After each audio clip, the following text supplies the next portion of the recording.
The classroom. It is now time for reading.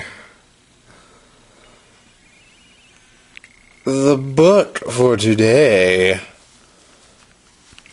is Dottie Doesn't Live Here Anymore, a book about divorce. Let's crack this book open and see what it teaches us today. There is a girl.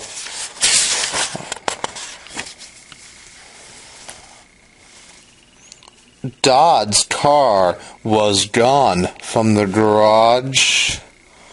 Casey sighed. At least no one is fighting now. Inside the house, Casey's mother was vacuuming furiously. Her eyes were red and watery. Mom had been crying again. Tough beans, Casey thought.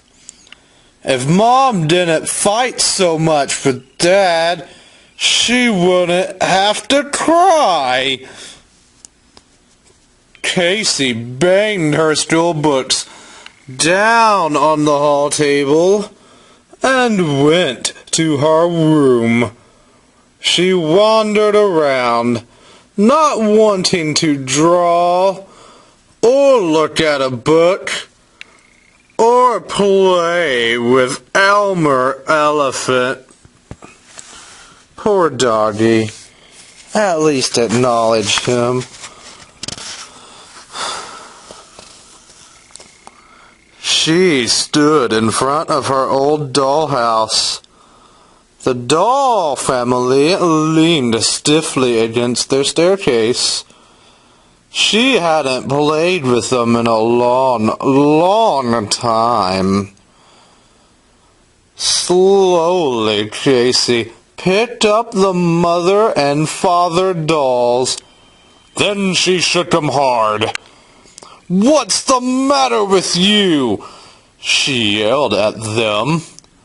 "Don't you know that parents are supposed to act nice?" A terrible zoom.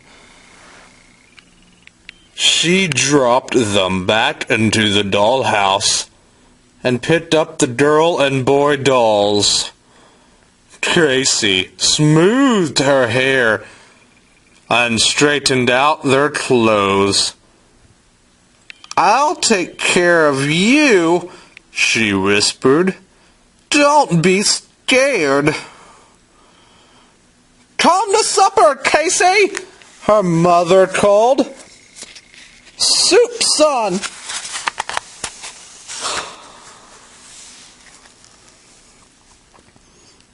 Casey's father didn't come home to supper.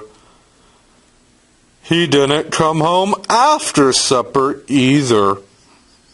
Casey's mother said softly, "Honey, Daddy's not going to come home.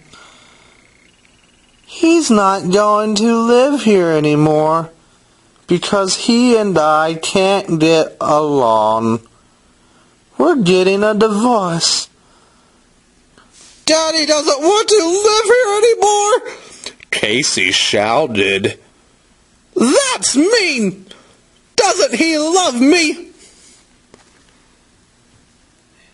"He loves you a lot, Casey," her mother said. "He and I just don't love each other anymore. But we both still love you, Casey. You are a part of us." "Tough beans!" Casey yelled. "I liked it the way we were. I don't want to have no daddy." She began to cry.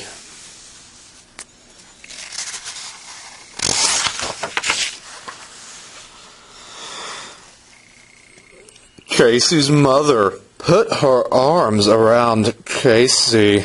"Hush, honey. She said, "Daddy will always be your daddy. He'll just live in a different place.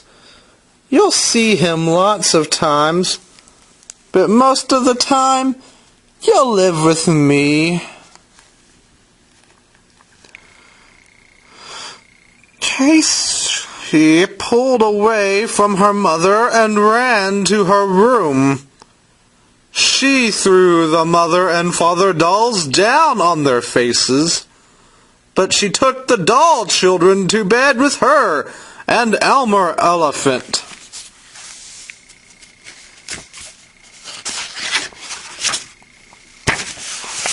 Back to their original narrator voice. When her mother came in to kiss her goodnight, Casey pulled the covers over her head and wouldn't kiss back. Under the covers, she thought, "Maybe I made Daddy go away, so I'll have to get him back. I have to think of something."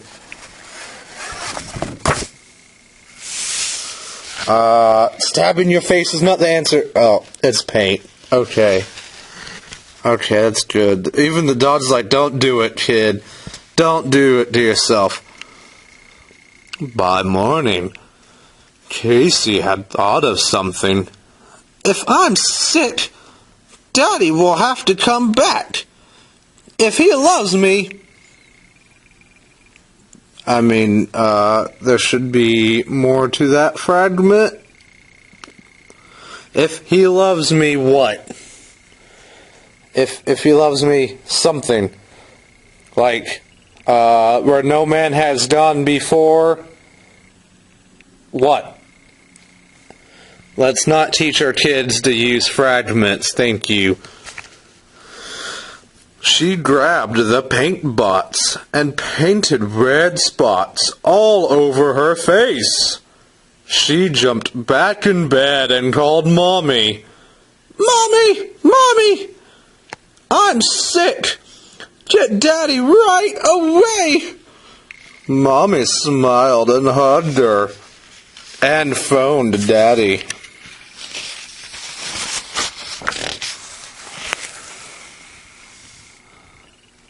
Daddy was there by 10 o'clock. "Please stay here," Casey whispered. "Oh, Casey, darling."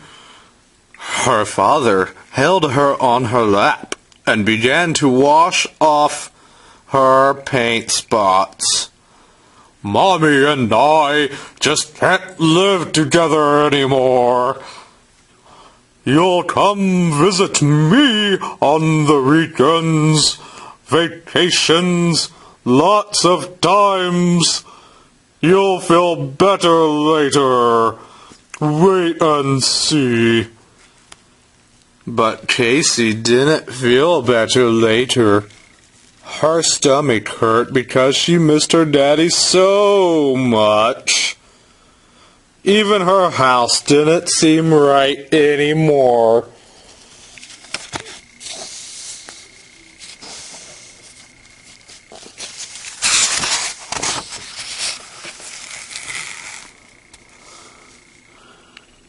"I guess Mommy and Daddy don't love me," Casey thought sadly. "Or they wouldn't make me feel so bad. Maybe I'll run away. Then they'll be sorry that they were so mean. Then we'll have to be a family again." Casey took Elmer Elephant, some coloring paper, her crowns, 3 chocolate chip cookies, and she ran away. She ran away across the yard to the big Friendsia bush. It was so old its branches hung down to the ground. Casey crawled under them and hid. After a while, Elmer Elephant told her he was tired. The cookies were gone, and the papers were all colored. And Casey was tired too.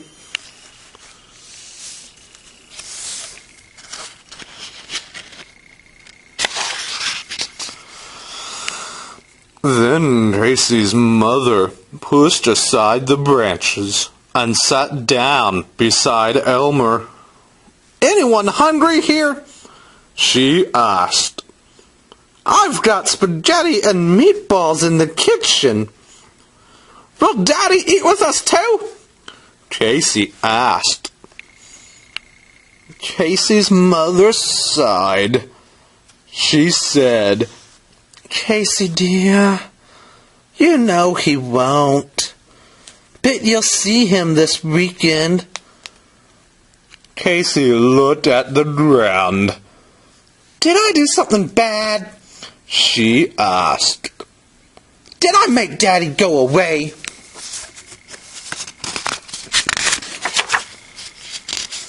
Casey's mother put her arms around Casey.